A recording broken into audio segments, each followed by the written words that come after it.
I use OBS instead of I would Streamlabs. love a tutorial on OBS because I can't make head nor tail of it.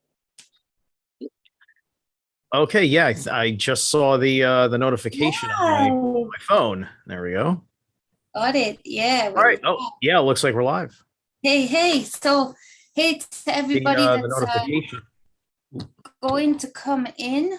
Um, those who got a notification, those who didn't, and we'll get it later. So I'm sitting here with the great Zerilath, and this is a guy who I met on Wayne's channel, and who I really resonate with. There's a lot of commonality with the way that we think. Both being very different star signs, though, we bring different contributions to that. So, all in all, he's just a really cool dude. He has great musical talent, as well as tarot reading talent, as well as just being able to hook into the realm of the real and what some would say is the more real or unreal, depending on what side of the argument you want to lie on. But either way, he's just a real spiritual superstar, and we're going to delve into some things that he's been up to, who he is, so that anybody who doesn't know him on this channel can get to know him, because it will be your pleasure. It will be for the betterment of you. If you want to check out all of his socials, they'll be in the description box below. And here he is, the great man himself. So he's there with this animal that has gotten very, very big since the last time I saw him. On the top of his head, there's almost no space there left. my reptilian handler. I can see that he's probably added some weight to that little perch that he has on the top of your head there since the last time I saw him. Oh yeah, yeah. He's like a tiny alligator now. Wow, super. Hey, Susie Q, there's Susie Q in the chat room. All right. Sankino, I think that's how you pronounce it. Saniko, yeah, Saniko's one of my guys. Oh, he's a good dude. He's a Canadian pagan metalhead like me. Nice one. I'm not Canadian. I got the other two attributes. All the other things. Nice combo, nevertheless. Nice to meet you, see you, Saniko. I'm glad you're here. So I want you to just give an introduction to yourself, who you are, a little bit of what you do, and then we can just delve into that spiritual rabbit hole that there are so many little burrows we can go down after that. So just introduce yourself, let others know a little bit of what I know, and take it away. Hey, thank you so much. How's it going, guys? So for those of you who don't know me yet from the time that me and Jen met on Steiger's broadcasts for the Friday card reading series, I am Zerilath, or Steve Zerilath. You can call me Steve socially, casually if you'd like. I'm from the northeast of the United States, and I'm about 41 years old, and so I've been in this game for a while, because I kind of grew up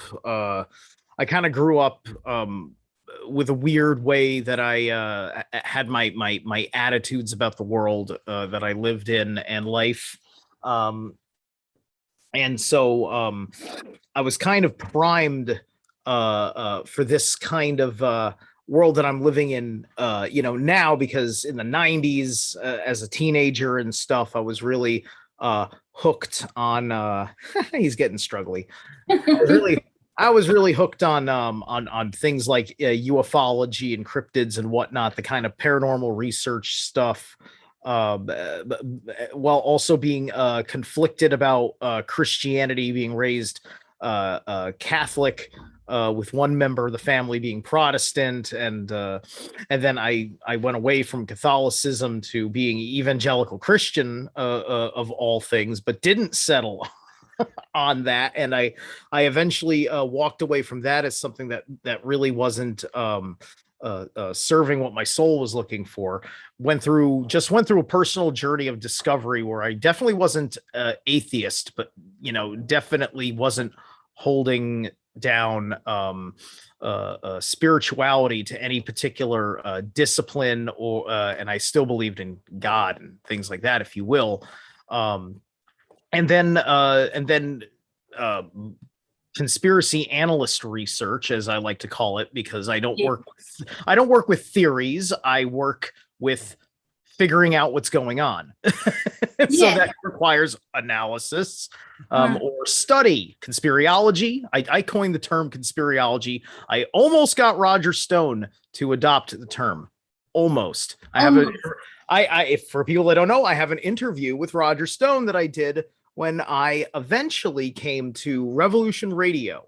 That's where I really started coming into my own. Around 2012, my conspiracy research and my desire for engagement, the Revolution .radio website, online alternative radio channel. They had open roundtable sessions where people that were just interested could call in, like from between like midnight and like 4 a.m. basically. And I started doing that. People enjoyed what was on my mind and how my voice sounded, presentation of what I was sharing. I was toe to toe with other conspiracy researchers, and they offered me a gig. I was doing that for quite a while. And then somehow I'm one of the rare mother effers that got Roger Stone. So I got Roger Stone. Did you get Roger Stone? Wow. Nice one. Nice one. You can look at on my, it's not on my channel, but it's on my playlist called My History. If you look through that, you'll see I actually go by Travesty back then. I went through a name change. I used to call myself Steve Travesty.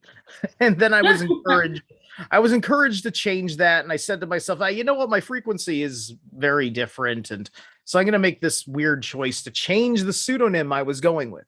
I still find it weird when people think then and now that my name actually was Travesty, or Travis, they would missay, or Zerilath. I'm just like, no, do I really look like a Zerilath? Yeah. But yeah. And then it was just in the last couple of recent years that my spirituality went and took up just like outright like pagan occultist, that's serving the light, if you will. Yeah. Getting into that more natural aspect, I feel more natural aspect of spirituality than the many boxes that are put with cheese inside of them, that would constitute organized religion, I feel, which I think is a lot of the people's story that would listen to this either now or in the future, in that there are these boxes, so to speak, with certain labels of different organized religions, all being one and the same as to what they can do to your mind. I.e., it takes a strong person to find your way out of those boxes, and those strong people that I speak to very much mimic or mirror your story in the way that you got to where you are now. You're searching, and so those that are strong enough to go within those boxes and have a look to see what is inside, to see if it resonates, to see if it can fulfill what you're searching for, i.e. the knowledge and the wisdom and how to use it. Various different mouse traps with said cheese on them within each of those boxes are the ones that do try before they buy quite a lot, and before they find themselves in a space of their own individual spirituality, of where they're in this more natural aspect of spirituality where they don't mind being wrong sometimes. don't mind, making a few mistakes here and there. Don't mind redirecting where their energy's going, depending on the different frequencies that they have within or around them, which is what I find more appealing towards the pagan side of things. It does feel more natural to me. It does feel more expansive to me, in that within the more ancient cultures, not ancient, but within the more older school cultures of paganism, they didn't mind the fact that there was very different rituals, village to village, continent to continent, different places, because the weather was different, elements. Yeah. They weren't religions. That's why it was people that was just using. They were using different language to describe their same experience of nature. And that's what paganism actually is. Paganism is your spiritual experience of the natural world. It's a natural understanding. That's all that's all that it actually is, which is why you can't control somebody who is a pagan. You have to get to them through other means. You have to look at the processes by which somebody was pressured out of it, and that pressure came to exist after after certain kinds of certain levels of conquest, right? You've got issues like because of course there was a twofold issue for the European who became a Christian, which is, as somebody trying to understand my ancestral heritage, it's understanding where and how that flipped from Indo-European paganism to what was effectively the way the Romans wanted Europe to live, as we charged through the early onset of the post Roman Empire proper, and you got Catholicism, right? And so there's the twofold merit of missionaries as well as territorial battle, right? Christian nations coming in and changing people through conquest, or even if they're not changing their faith at that time, because their world is now a subservient to the new people that have come in. Over time, that change is made, right? And they act like it's not going to be forced on you, and then over time they create like a Hegelian dialectic before there was even Hegel, right? That's part and parcel of what like the witch trials were, right? And the witch trials of Europe was a very, very different animal that happened earlier than the witch trials that are famous for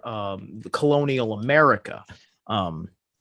Because they were deriving things directly from the Malleus Maleficarum and under the Roman papal bulls and things like that, as opposed to independent Christian communities doing their own spin on it, right? And then social pressure comes in if you have a certain belief in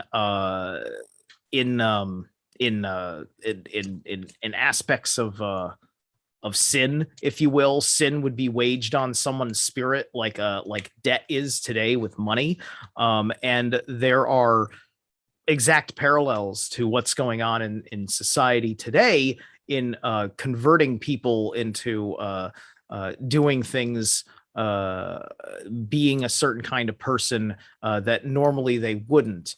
And they'll just go with it if they don't have a foundation, if they don't have a center, and if they have allowed the system's prior tentacles to have leverage on them. So one of the neat things about looking at history in this respect, which is why history is a big part of my channel content, is looking at how that parallels to exactly what is going on now, because you're sell yourself short if you're only trying to compare this to, say, a certain man who was very mean and had a mustache.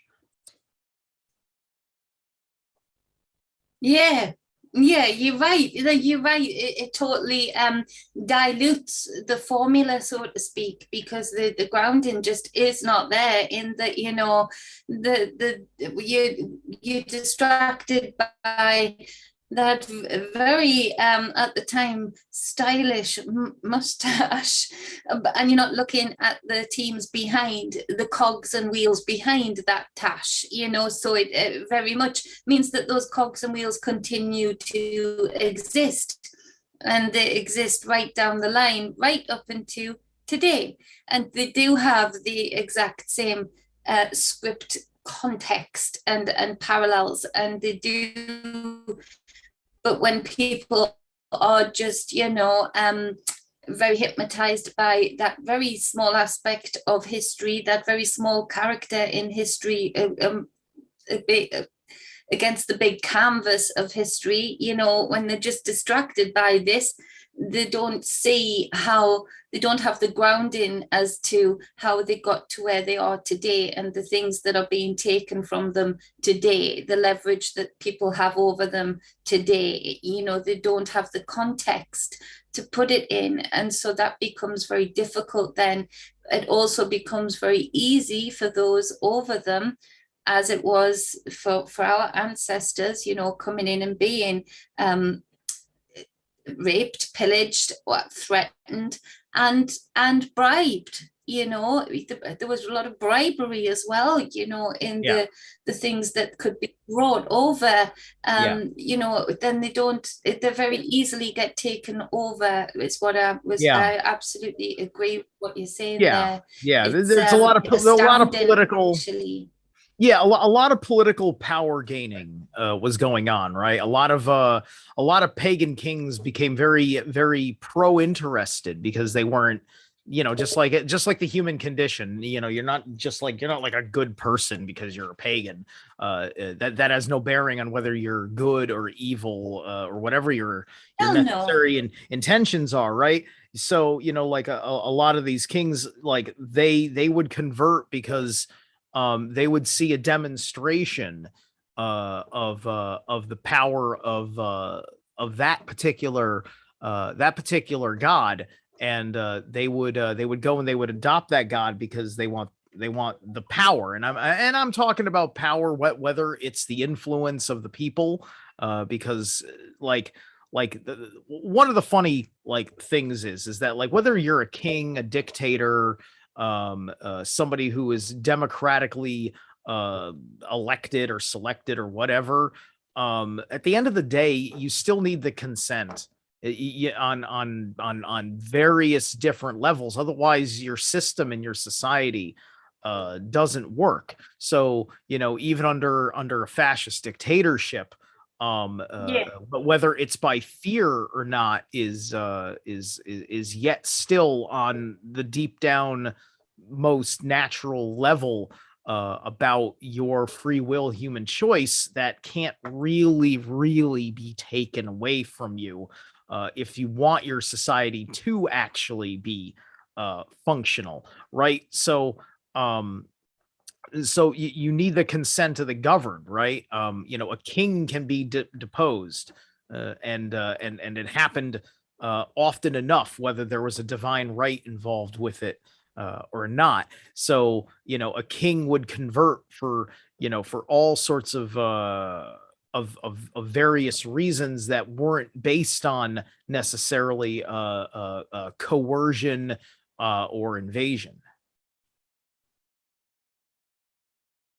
Well, that's it. It's a fine line, isn't it? It's a gamble where that fine line lies as well, which is why it's so much easier today in a way, with all of the algorithmic help and data, everything being about data, like you say, the collection of the consensus of what are people about or ready to put up with, what kind of fear factor can we implement here, and how do we balance that out with whether it's going to be just enough fear that they don't go crazy, but just enough fear also that they don't just revolt and tell us where to go.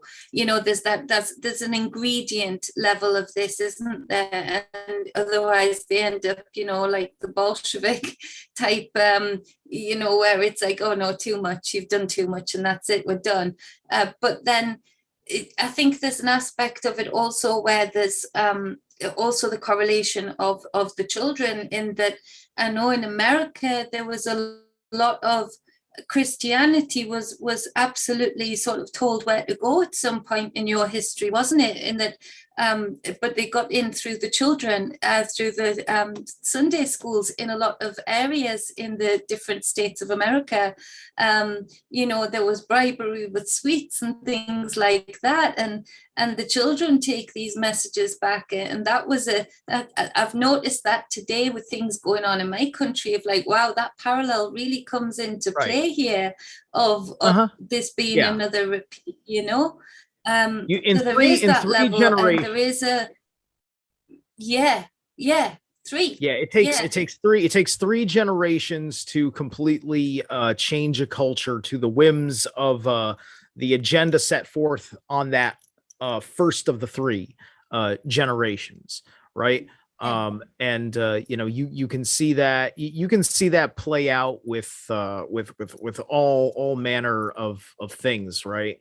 In the 1950s and 60s, there was a certain generation that had a certain concern and issue with communism, but there was already certain foundations that were designed as basically being anti-communist, that were compromised, right? And even where the people that were saying no, never be a communist, but they didn't realize there were certain things they had already consented to, which also involved things that were happening in your school systems and college universities that was already like that.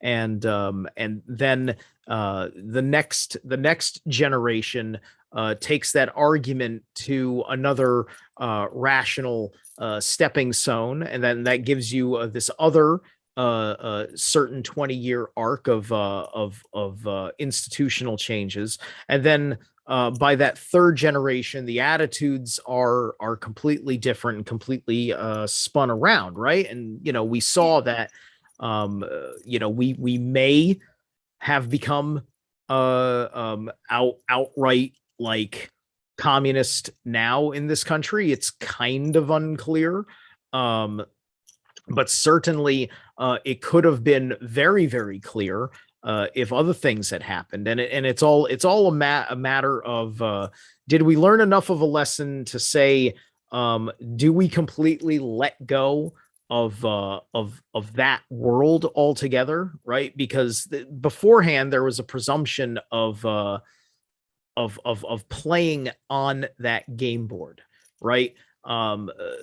Today, unlike then, people are so appalled and rejecting of whatever this world is, that they're much more interested in just turning their back on it and stop pretending like it's a reasonable victory to make a certain kind of compromise, right? Like they're not interested in forcing you to change, although you're dealing with people that seem very interested in forcing you to change. So it's just like, there's no way that I can do this without a compromise that is abysmal to me, so I'm walking away. And I don't know how much the population's really doing that, but I do know that there's enough where one can find their own community, their own tribe of like values. At least that's my experience here in the United States. I know that's a lot more difficult in some of these other places that don't have anything that's foundationed on presumptions of rights the way that Americans American culture perceives assumption of rights. That's one of the that's one of the I'm psychological, that. that's one of the psychological benefits of the concept of being American, and who can claim the concept of being an American. Yeah, and what that actually is, deciding for yourself what are the what's the roots of that for me, as a personal individual being, what are the roots of that for me, and then being able to branch out and, like you say, spread those roots and ultimately find like-minded, like-hearted people who have a similar enough feeling of what their roots are too. They resonate with you enough that you can at least have and draw strength from that. But like you say, regardless where we are at, we're sort of seeing this separation of different peoples, in different camps. I'm noticing that in the UK too, there's a lot of people that are very, very much standing up for themselves. They're desperately seeking knowledge about going back to what is it to be a sovereign being, what is it to be, what does sovereign even mean, because sovereign to a lot of people's minds have been brought up as being the queen, and the rest of her family. They're sort of getting to grips with the fact that actually that queen is a pirate who stole a throne, who doesn't even by their own rule set belong there. But at the same time, that is a lot to take in within the chaos that's going on around them. So you're right, I'm seeing a lot of people sort of grasping for those roots and those people that they resonate with. But still a lot of people within those camps lost in the game, still trying to play the same game that is being played on them, still trying to find a resolution within that, because of the fact that we haven't got that sort of constitution. We haven't even been brought up with that side of things, being impregnated into us from a very young age. So there is a lot more rooting and root growth to be done on that aspect of things. But what is happening is that there is a lot of the pagan communities starting to come alive again, online again. Yeah. Not so much in huge masses, I feel, grounded in real truth of what a pagan is. Like you say, that they're still searching, Right. but it's coming online again. It's coming alive again within them, nevertheless. Which again I find so promising, I find so liberating. Not because, like you say, pagan is not a label for a religion. It's not. It's the opposite of that. It is that I might be pagan, but it just sort of speaks to the fact that I work with the elements that are around me, within me and around me, because they work a certain way. My climate is a certain way. The fruits that grow around me are a certain type. And so again, it's liberating in that sense, in that the walls can be pushed out to that paganism wherever you might travel the world, because you're ready to submerge yourself in the elements around you, wherever around you is. And so it does have a far-reaching effect when it does start to come online again. So I do think there's a speeding up of that coming up in people's blood, through their ancestry, for those that really connect to that in their ancestry, which is a beautiful thing for me to see. It does make me happy to see that, to see people dressing in traditional dress and feeling that And some people laugh and say, "Oh, they're just adults, like, can dress up." Well, some are, yes. Some, very few Right, are, right. yes. And But at the same time, it's still bringing it alive. They're still searching for it. They're like, right. they're putting symbolism on themselves to bring it alive. So, you know, for me, that is still a blossoming of a tree, so to speak, and of Yeah. eventual It's like, roots it's like that hopefully will begin. yeah, it's like I'm a metalhead, right? So like I walk down the street and it's just like if I see somebody wearing a t-shirt of a band, I could just point at me like, yeah, Yeah, man. right. And so it's like that, right? And so like the costume, the costume has little to do with anything.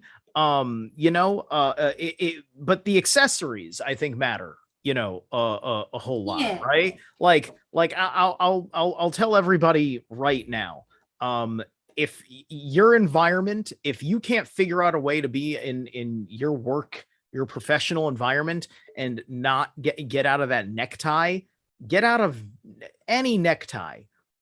Fuck neckties. Seriously, they're nooses. They're nooses. Neckties. They're nooses. How many movies have you watched where a guy has grabbed somebody by the necktie? There's a reason for that. Yeah. Slaves used to wear like the collar like that, and that's not psychological. Yeah, there's no reason to have clothing that does this to your neck unless you're a soldier going into battle that needs to protect your neck. That's the only reason why you'd have your neck like that, right? So even then it won't be dangling, so it gets stuck in the fax machine. Right, precisely, right? So, like at the very least, take yourself out of the modern things that that enslave you, which a lot of professional attires, like you got the necktie, you got cuff links, cuffs, who else wears cuffs? Oh yeah, prisoners wear cuffs, don't they? This is the kind of thing, right? Because it's the neural linguistic programming that's deeply embedded, and it's not to turn people paranoid, because you can get really paranoid with the name game. You like do that. when you first don't let that don't let that freaking just completely melt your brain. Yeah. But at the end of the day, just do what puts you in the right resonant field, what settles your soul, what hits the heart center consciousness, and you're gonna be you're gonna be fine. You don't have to go proselytize, like and you don't have to certainly don't have to berate people because of that. Don't start running around and yelling at every guy, get out of that necktie, right? Just like there's a whole conversation. That happens, right? Because like I said, pagan is not a religion, it's an understanding. So like people are putting on the pagan garb to basically cosplay in a period piece, because they're still not there in understanding yet. So they're doing something that is religious as a substitute, which is fine. Like you said, it's going through that discovery process. It's an entry point. Plus it's fun. It's just like, if I'm going to go see Heilung in ceremony, I don't even consider what Heilung does concerts. I think they're ceremonies. If I go see Heilung in ceremony, they better be dressed in antlers and face veils and furs and skins and things like that, because that ceremonial garb is also part of their ritual magic, and they know what they're doing as shamans. 100%. 100. I mean, when I hold ceremony for people over here, hold ritual, I dress up because it gets me in the mood. It's my ritual. It gets me in that connection you know, when I'm doing the Yes. face painting, when I'm doing the runes, the necklaces, the things that I make myself, all of that is my connection to, you know, working with wood, of working with different elements around me, and I am the canvas when I go into ritual. I'm dressing it up, I'm building the energy, I'm focusing in on what I'm going to do. One thing that happened at the Valhalla festival that we went to, that I was there to hold ceremony through fire walking. I was there to hold the ceremony around that before and after, with a man who I'm so happy to have met. I feel like I've known him before, probably have, and he's a druid priest, and such a cool one at that. And he's so much wisdom, but so relaxed, you know. So me and him were dressed for the ritual. Other than that, me and him were really relaxed in comfy clothes. There was one day that a load of bikers came on, because you could pay for day tickets as well as paying for the camping, you know, for the weekend. Well, I'm all up for bikers. I love bikers. I've associated with bikers nearly all my life. You know, used to build bikes with my dad, you know, so that's part of my community too. And so I'm cool with that. So we're hearing the, you know, the whispers, you know. So me and Zach, this druid priest, me and him are laughing, and we were like, I looked at him and he looked at me, because these people were like, you know, if they want to cause trouble, what if they're going to cause trouble? These people had not done anything. Yes, they hadn't paid, because, you know, to be fair, they didn't want to pay. They just wanted to look around before they decided if they wanted to buy anything, stay for a drink or not. But they came on, and they were beautiful people. And Zach said, he said, Jenny, it's so ridiculous. He said, because they are dressed in their garb, as they are dressed in their garb, you know, but, you know, that doesn't mean that the differences should be so frightening.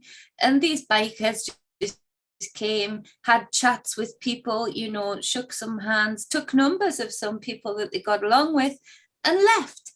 But, you know, again, it was that lack of grounding of like, you have to be dressed here, whereas, you know, it's like, no, you don't have to be dressed as a pagan here, because you can't actually dress as a pagan, really, because they're coming from their elements, you know, they're coming from their pipes, the metal, the engine, and they're dressing as such. You wear leather for that. It protects you when you come off. If you do come off, it looks cool as fuck, and you know you're gonna rock it when you come off your bike. Yeah, exactly. Put on that. And I'm not a biker, but, you know, no, but love the leather jacket. It's a very similar style, though. You know, the metal, the biker, it sort of merges, you know. Right. And again, the pagan type of garb, you know, the pagan type actually merges from the metal to the biker, also because leather was a big deal. You know, if you could get yourself some leather protection, and leather clothes, a lot of my introduction. So a lot of my introduction to paganism was from some of the metal bands that were emerging in the you know, it was in the early 2000s. I mean, the metal bands had been emerging pagan in Europe for quite a while, but it was the but like for me, it was you know, I was gravitating on what I was catching in the mid 2000s, which was from bands coming up out of the early 2000s by and large, was the pocket that I was in tuned with. And so I was listening to this pagan vibe coming out of this, and that was gravitating for me, just because like the metal music, the metal identity aspect of it, as a cultural identity for me, I loved it, but I also deep down inside wanted something that wasn't as like I consider like all the I consider the Satanism of heavy metal to be cliche and kind of infantile, and really kind of taxing on the spirit, if you're just trying to enjoy music that moves you, and then don't you think that is deliberately why they've done that? Because there's so many of the metal bands that then got brought up by big contracts, and just like R&B, they did it to R&B, they did it to pop now. Right. Well, being satanic, because Satan means being satanic, which means adversary, right? Satan means adversary, right? Neurolinguistic programming, like we talked about, right? Which is why you see pop culture has embraced Satanism or Luciferianism, which is a weird catchphrase that once again people don't understand, because they don't understand the meaning of the word Lucifer, and how many people are just misusing words, misusing names, changing their meaning all the time. Just like my point is that you don't have a strong foundation if you're simply against something, right? The most notorious stuff going back to the early 90s was the Norwegian black metal scene, which got its notoriety, its infamy, for inspiring and also personally conducting the burning of churches.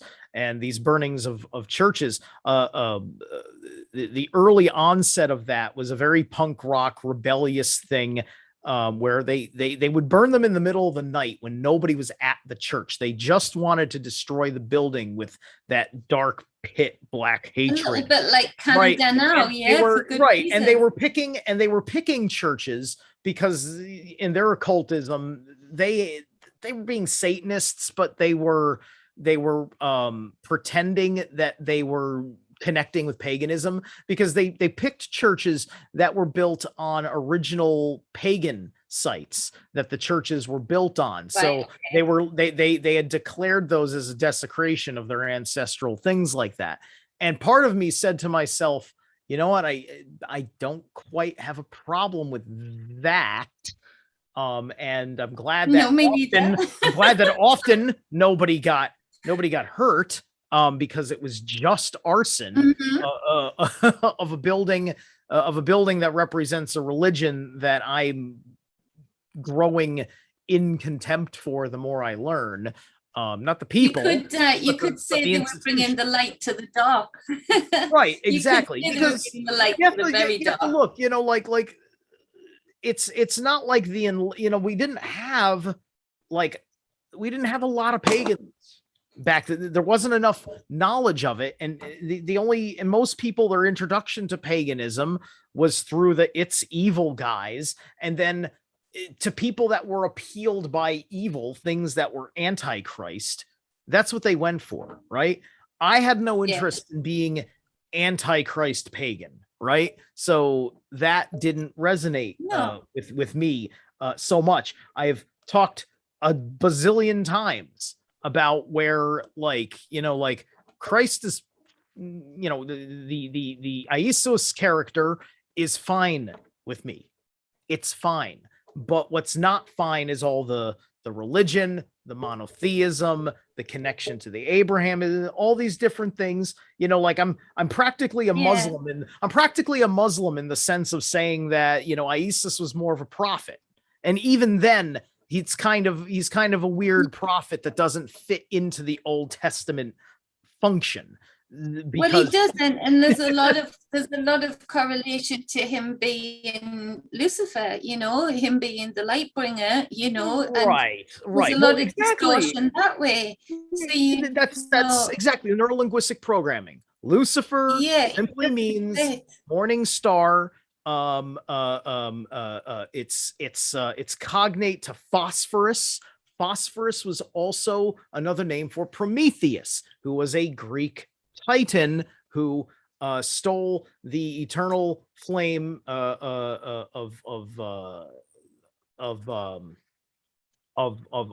basically he stole man's spark for invention from Zeus. Zeus was the caretaker and the curator of enlightenment itself.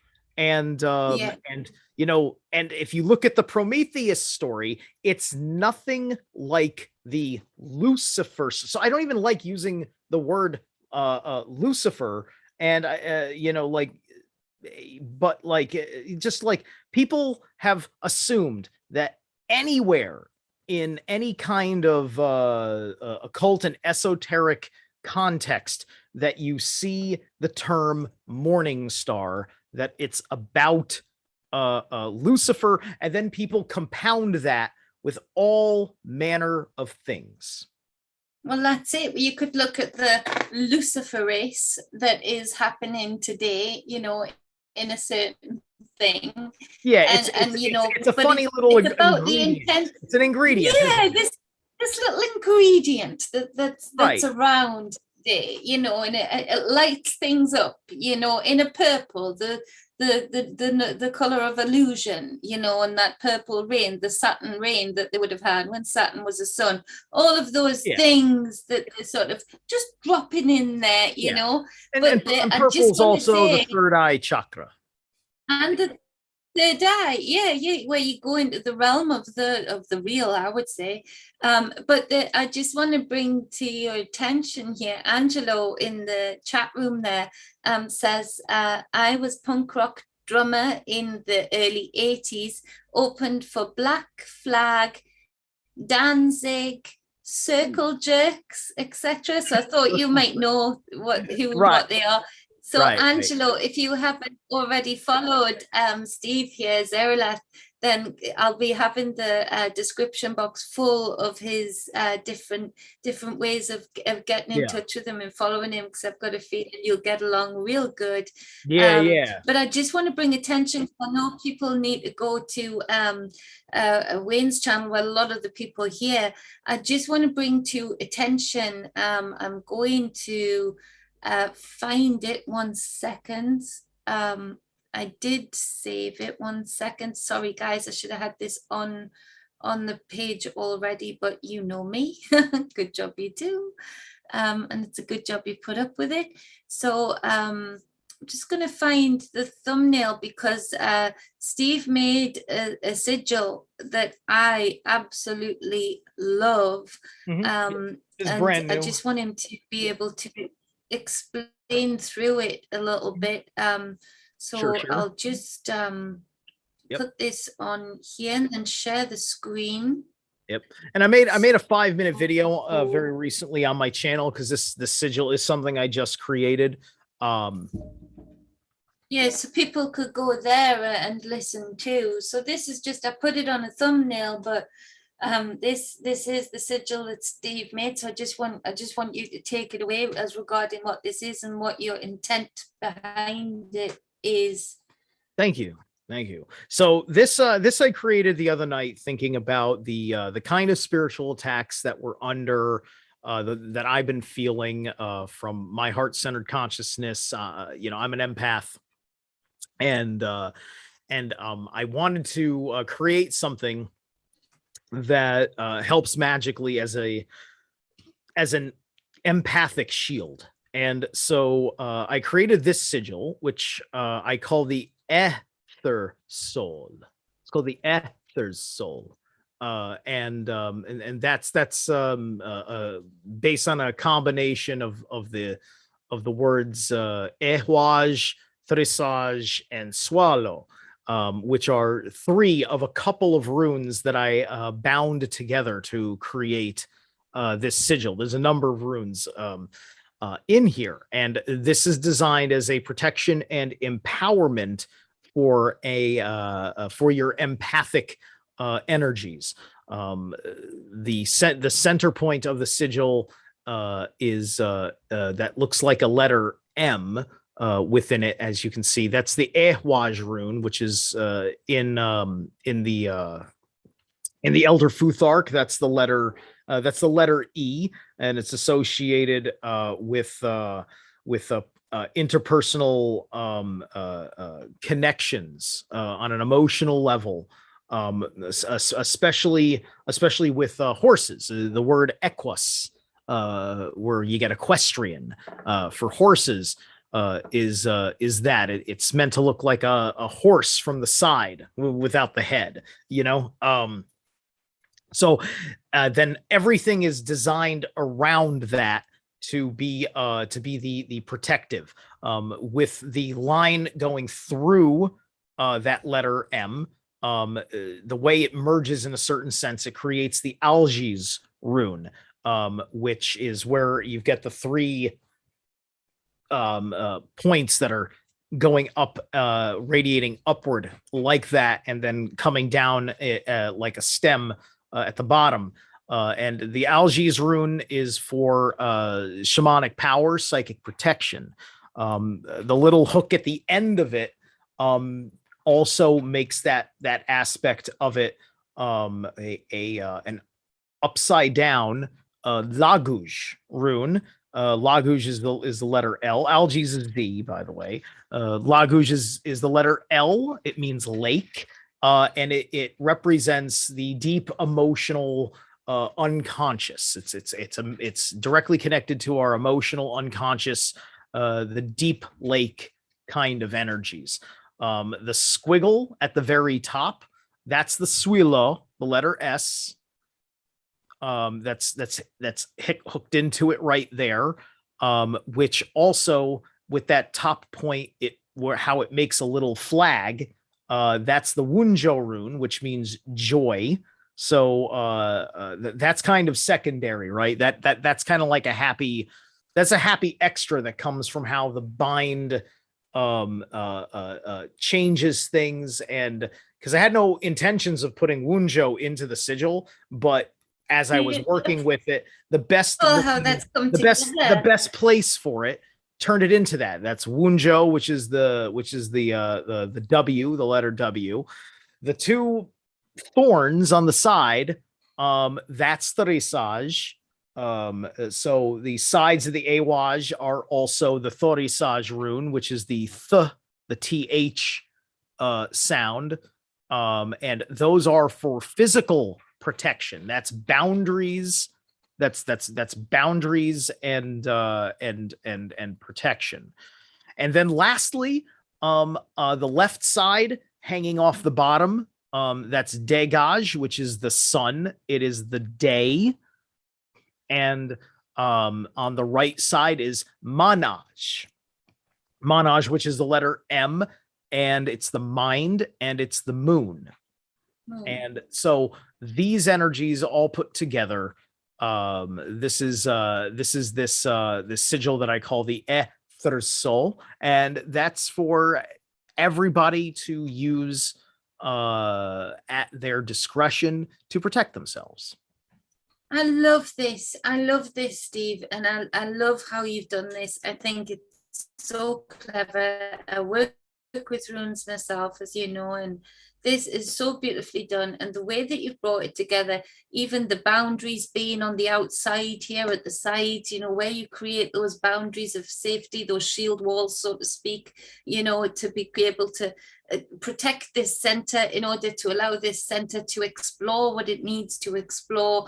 But again, and seeing the duality of everything, because it's perfectly mirrored at either side, but with that slight difference, what the light and in the day and the dark and night brings. And then the joy at the top being that happy ending, you know, is this strike of power down the middle, but this joy at the top being at the top, that enlightenment, that pleasure, that bliss when you create healthy boundaries and allow your center to explore all possibilities, because you have those healthy boundaries around you of protection.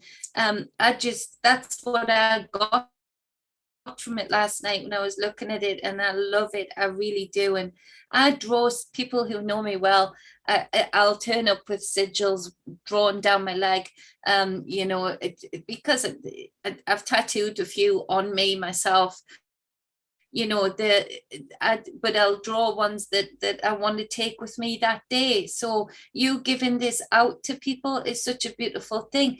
And I would say to people, you go into an interview, you're going to meet some new people, whatever the case might be, in the energies that are around us in prevalence right now, draw this on yourself just quickly. It doesn't have to be perfect, because the intent behind it and the intent that Steve has put into it, which has been a lot of work and a lot of intuitive work, it's powerful to have it on you. If you don't want to draw it on you, draw it on a piece of paper and put it in your pocket, carry it with you, and have that description that Steve's just given in your mind, in your heart. You know, it gives you that a little bit extra, not little bit, a lot extra to the day and what you want the day to bring, I feel. So thank you for that. I just wanted to fit that in at the end. Then we'll let it we'll do it, wind down right now. But I'd love to do this, you know, regularly. We'll talk about how regularly you want to do it. Sure. But I just love speaking to you, and I know more people on my side would love hearing from you, and hopefully the same goes for your audience for me. But either way, I'd love to make this a casual but yet regular thing, you know, because we've got so much we can go into. It feels like it's been 5 minutes. So I think everybody in the chat room would agree that it does. It feels like 5 minutes just gone like that. And that's when you know you've had a good time. So, you know, time does fly when you're not in time. So love it. Absolutely love it. And I know people will be saying how much they are there any sigils you can prove of that they work?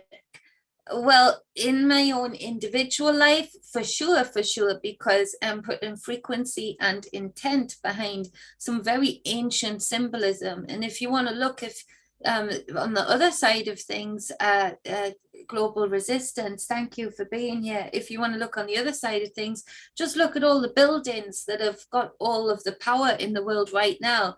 They've stolen ancient symbolism, and they make sure that symbolism is drawn on every possible wall or every entry point of each building that they can. Now, what we're doing is combining ancient symbols with our intent with sigils, you know. So yeah, I can pretty much say the work. From my point of view, magic as a whole works via psychological reinforcement of deeply seated meanings, right? That's a big part of what it is. Whether it happens to have, because it's old and has ancestral memory connected to it, such as the Elder Futhark runes that I am most fond of, or other things, they are connected to deep foundational meanings that have a certain personal effect on you in reflection via your perceiving of them, right? And we see them used all over the place. A very famous one that people know is the Bluetooth logo, which is based on the younger Futhark, which has the Burkana and the Hagalaj runes from the younger Futhark. Hagalaj is in the elder, but it's it looks different. Hagalaj is different in elder versus younger Futhark. And the guy chose those runes, whether he was consciously aware of the magic or not, but he chose it because those runes were involved in the way his family inheritance of his name and his lineage go, right? So we have ancestral memory connected to these. They are understood as connected to seed sounds of creation. They have elemental fire behind them, as does much of the energy primarily of the Indo-European and also Slavic souls. Men of the North resonate to fire elemental energy strongly, because it's part of our orlog, part of what we incarnate here as men of the North.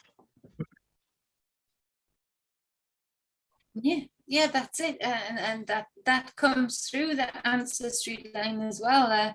I would state that it comes through the DNA, it comes through that Holy Grail that is the DNA, that memory, the waters that were created in, it does for those that, channel into that. It's how I do it with psychic work, channel into that pool of energy that's always there, that's lived and is living, and connect with it. So those runes come up in that. It's the whole story of Odin. He went through that tribulation to collect those runes, and that's a lot of where that comes from. And that these runes have all, not just bliss in them, but at a lot of people's darkest hour have been something that they've drawn on their doors to protect them from very dark energies. And that's come through, and it comes through today. And so let's take it back, I say. So as far as taking it back, the energy behind this sigil that is made up of such beautiful runes that Steve has made, for sure, I would say is going to give you, at the very least, a leg up, on that horse for whatever you're endeavoring to do or achieve, because of the intent behind it, and the energy within each component of it that makes up the whole. So anyway, much love, balance, and wholeness. Check out Steve. Where can they find you, Steve? Thank you. Yeah, it's basically Zerilath across the board. I'm on most social media and alternative media, so you can look me up there. The three primary places that I'm functioning. You may, I don't know if you put the link up for my Discord, but I primarily am promoting my YouTube channel and my Facebook business page, which youtube.com/Zerilath, and Zerilath Divinations on Facebook. And then I also have a Discord channel if you're the kind of person that likes to work with Discord, and that is something I am setting up as as basically an internet occult library access point. You can go in there, you can share links of occult, mystical, historical, conspiracy stuff, whatever. You can share them in there, get access to some of my things, and you can go in and check out stuff that has been loaded into those archives. So that's fairly new. So my Discord, which is Zerilath Divination Research, Zerilath Divinations on Facebook, Zerilath on YouTube, and then you'll see the rest of my social media links through all that. I'll stick it in the description box below as well. I didn't have a chance to before, but I'll make sure I go back and do that too.